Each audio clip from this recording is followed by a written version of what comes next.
Ako po si Marisa Franco, taga Pulilan, 48 years old. Kasalukuyan na nagtitinda ngayon ng mga street foods, gaya ng kwek-kwek, okoy, marami pang iba. Nag-start ako magtinda-tinda ng mga pancake, ganun, sa tapat ng school, sa Balatong.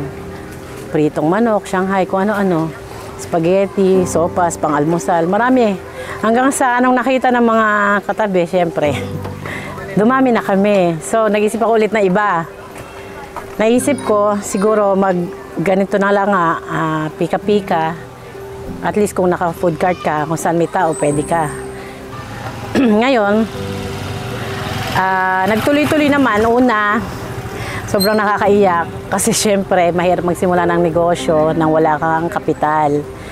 Ang meron lang ako talaga, unang-una, pananalig kay Lord, lakas ng loob, at siyempre, marami naman akong friends na tumulong sa akin paunti-unti. May nagpahiram ng puhunan, ganyan. Kasi sobrang bigat kasi lahat hinahanap ko. Ang meron lang ako noon, motor. So wala akong puhunan. So ayun, naghiram-hiram ako sa mga kaibigan ko. Nagpagawa ako ng ganito.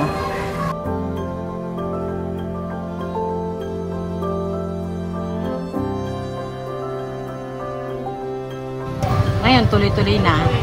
At nag-graduate na yung panganay ko. Tapos, nabigyan ko na rin ng sariling ganito yung anak ko na nag-anak. Tapos, yung isa ko, nag-aaral pa. Continuous naman siyang pag-aaral sa biyaya ng Diyos. Tsaka, kahit pa paano, nakabili na rin ako ng kaprasong lote na tayuan. Yun lang, wala pang bahay. Mag-iipon pa. Pag-iipunan pa ulit yun. Siguro kailangan magbaon muna sila ng unang-una, mahabang pasensya. Kasi hindi nga ganun kadali. Sobrang daming trials. Kasi yung iba nagtatanong, magkano ate pinuhunan mo? Ganyan. Pag sinabi ko, ate, sabi ko kung may pera ka, sa ngayon, kasi noon mas mura Sa ngayon, pag ganito ka, 100. All in na yun, pati motor.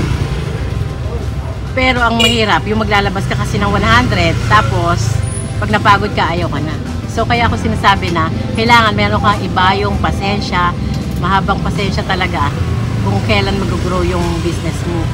Kasi hindi naman instant ang negosyo na biglang boom, di ba?